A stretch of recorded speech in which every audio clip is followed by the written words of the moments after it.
It's gonna be a two-way street. You won't only be the one jumping in and cutting him off if he's lying. He's gonna be cutting you off with his lies. Turn to the side, let me see. Damn, I think we all could agree. You and your friends, I'll count it to a three. And you looking even better here with me. We don't need no dinner, you the no boo. Tell me where you're from, girl, is your local? Got a couple dollars we could blow through. Take a couple trips, yeah, I can show you.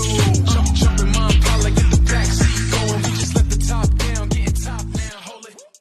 Let's get ready to get into what's hot in these blogs. There's a GOP group that's questioning Kamala Harris's eligibility to run for president, AKA they are grasping at straws at this point because apparently any other tactics they're using to try to diminish or stop the momentum of this campaign apparently isn't working. So now we're going to dig in the crates and pull out this.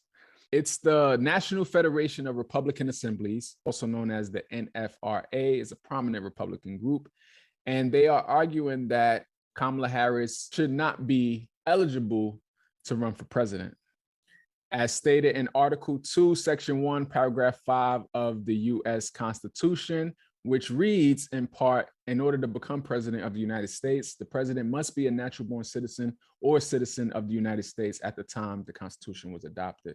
And what's shocking to a lot of people is this case that they are using as an example is a very controversial Supreme Court case, Dred Scott versus Sanford.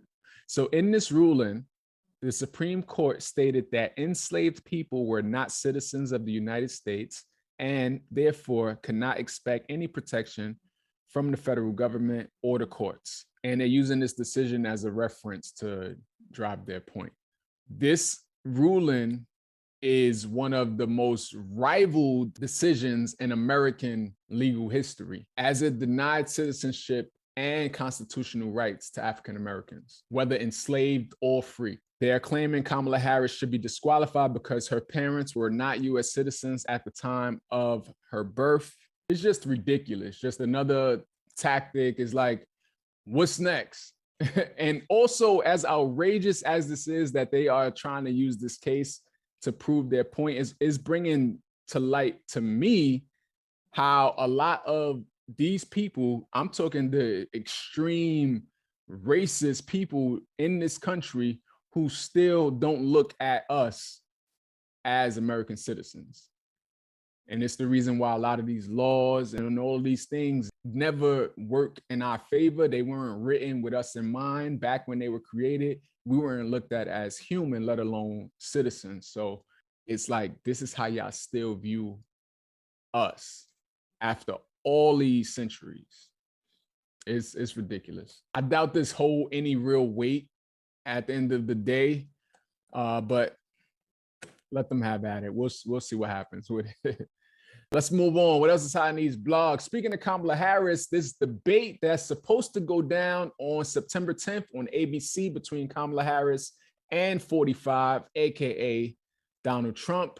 I thought it was set. I'm seeing ads for it, and it seemed like they agreed to the terms and the rules, but I'm hearing that they may not have fully agreed. So I'm gonna read some of the terms that ABC has sent out to Kamala Harris and Donald Trump to agree on. A lot of them are things that we already know, like no audience, like no props or pre-written notes will be allowed on stage. No topics or questions will be shared in advance with campaigns or candidates. They will have 2 minutes to answer the questions. No opening statements, but a 2-minute for closing statements.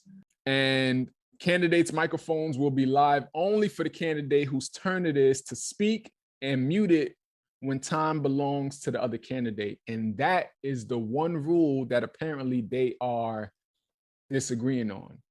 And surprisingly to me, it's Kamala Harris' side that is wanting the mics to remain hot the whole time. The whole reason why they came up with this whole muted mic situation is because of how Donald Trump debate. When you look at previous debates with Hillary Clinton, Biden, when you have these moments where he's cutting them off and just like throwing out things and just being distracting. So they came up with this rule to mute the mics. I thought it was a good idea. Shuts him up and gives us, the American people, a chance to actually hear what's going on. So apparently Trump's side agreed to these terms and accepted these rules, and Kamala Harris' side has not yet accepted the rules. Kamala Harris tweeted out just the other day, she said Donald Trump is surrendering to his advisors who won't allow him to debate with a live microphone. If his own team doesn't have confidence in him, the American people definitely can't. We are running for president of the United States. Let's debate in a transparent way with the microphones on the whole time. I'm torn. I'm torn on it. Like I said, I like the facts of the mics being muted. I like being able to hear what the person is saying uninterrupted. But I also get why Kamala Harris may want the mics hot, because she knows she's debating a child at the end of the day. She knows that he won't be able to contain himself. If you think about the last debate that he had with Biden, and a lot of the people who were claiming like he won that debate, it was really because he was able to contain himself. It was like he did such a good job at not having outbursts and not interrupting, and you were such a good boy that you won this debate. You did such a good job. And it's like, is that how we're judging this? So they know he won't be able to contain himself, and I'm thinking Kamala Harris may be looking at it as she wants him in essence to like hang himself by like just like spewing out things and rambling and cutting her off and all of those type of things. And I guess she feels that's gonna work in her favor. So I'm gonna trust the process and trust that she has a reason and a method to the madness. I also don't think that the debate isn't going to happen if they are very stern on, nope, the mics have to be muted. I don't think Kamala Harris is one of them that's just going to be like, oh, well, I'm not doing the debate. She's going to be there regardless. But it's just, she wants it to be known that she wants the mics hot the whole time. And I don't know if 45, if his side will pull out of the debate if Kamala was to get her way and say the mics can remain on. Time will tell. We are already in September, so the debate is just a few days away. I'm looking forward to it regardless. I want to see it. It's definitely a debate that's needed and necessary. So I'll be tuned in to ABC on the 10th, and hopefully they are there as well. Someone says she wants him to ramble and she wants her I'm speaking moment. Kamala definitely loved to say that. I'm speaking. Someone said, and he lies. She wants to fact check him on the spot. And I get it, but you can always reply. You can also always have a rebuttal. You can always, like, right after he's done, like, take a minute or 30 seconds or whatever to address the lies. Do it quickly and then move on. I feel like you could do it that way, but it's going to be a two-way street. You won't only be the one jumping in and cutting him off. If he's lying, he's going to be cutting you off with his lies. So we'll see. September 10th. Let's get it. We're going to move on. What else is hot in these blogs? The felony charges were dropped against the two former Louisville police officers who were charged in the unaliving of Breonna Taylor. Joshua James and Kyle Meany were the two police officers who falsified a warrant and ultimately unalived Breonna.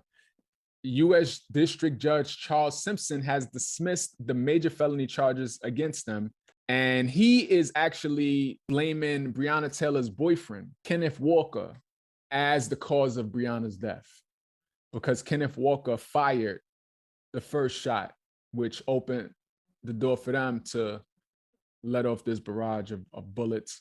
But in Kenneth's defense, they never announced themselves. This was a no-knock warrant. They were there. They didn't say, like, police, open up, or anything of that nature. They are just trying to break in to this home. And they're not supposed to be there, right? Because they falsified this warrant. Let's just keep that point, right? So someone's trying to break in your crib. You know you're not doing nothing wrong or crazy. So someone's trying to break in, you're armed. What are you going to do? You're going to defend your home, right? So he opened fire. He fired a warning shot.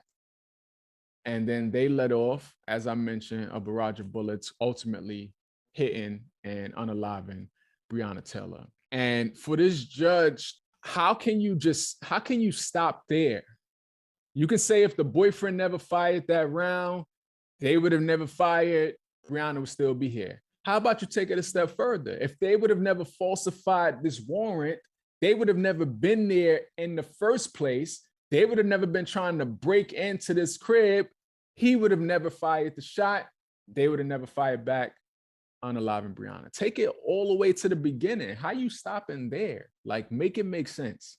And just to show you how Kenneth Walker wasn't in the wrong, initially he was facing attempted murder charges for firing that warning shot, but those charges were dropped. Why? Because these officers never identified themselves. He had every right to try to defend his home in that moment. Judge Simpson talked about there is no direct link between the warrantless entry and Taylor's death. Like, what? Who is this judge? First of all, I need to look at his history. I need to look at his previous cases. I need to see the type of person he is and see the type of rulings he rules on. Because, like, bruh. So here we are 4 years later, and we still don't have justice for Breonna Taylor. I could only imagine how her family feel getting this news. Like, what? Like, we finally got some type of momentum. They were arrested, they were fired, they were charged, all of these things. And now here comes this judge dismissing the charges. And to add salt in the wound, blaming the boyfriend. Like, it's crazy. It's ridiculous to be Black in America. Last but not least, what's hot in these blogs? We're going to send some love to Fatman Scoop's family. Fatman Scoop was a huge staple in the hip hop community. He was the ultimate hype man. If you got him on any song, it was a hit. He turned the party up, and still to this day, he's on some of the biggest party starters and club records that we know. Fatman Scoop, whose real name is Isaac Freeman III, he was performing in Hartford, Connecticut over the weekend, doing what he do, turning the room up, and he had a medical episode. It's unclear right now exactly what happened and the exact cause of what happened, but while on stage, doing what he do, he collapsed. The people there performed CPR. They ended up transporting him to the hospital, but unfortunately, he was pronounced deceased. Fatman Scoop was 53 years old, and it is a tragic loss to the entire music community. One of his biggest songs has to be the remix he did to Faith Evans' Be Faithful. And that song right now, if you play it at any party, it's up. It's the one, we all know the song. You got $100 bill, put your hands up. You got a $50 bill, put your hands up. Single ladies, I can't hear y'all. Single ladies, make noise. All the chicken heads, be quiet. Oh. Like, it's a hit. It's guaranteed to turn up any party right now. Any party I've ever been to is turning it up. And that came out in 99. And it's still, to this day, all these years later, getting the party up. So it's like, that's just a testament to who he was and the impact he had. So it's unfortunate. It's a huge loss to the hip hop community, to the world in general, but his music will definitely live on. That song ain't going nowhere. And that song is probably going to get people even hyper now when it play. Our condolences to Fatman Scoop's family. Rest in peace. As I mentioned, your music will live on, and that Be Faithful Faith song is I don't see it going nowhere for generations to come. My kids will probably be playing that song. So yeah, fast shouts to you and rest in peace. And that's going to conclude what's hot in the blogs for this week. Thank you for watching. If you rock with your boy, be sure to like this video and subscribe to the channel. Also, it's called Holliewood and Friends, which means I want to hear from you. Let me know in the comments your thoughts on the topics I just discussed. I appreciate you. New episodes every Monday night. Until next time, deuces.